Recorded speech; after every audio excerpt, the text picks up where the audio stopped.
ஆகி போனதே கதவே இல்லாமல் ஆனதே. இனிமேல் நம் வீட்டிலே பூங்காற்றுதான் தினம் வீசுமே.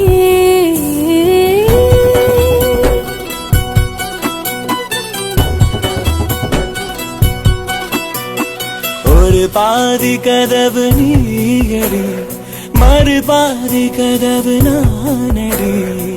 பார்த்து கொண்டே இருந்திருந்தோம், சேர்த்து வைக்க காத்திருந்தோம். ஒரு பாதி கதவு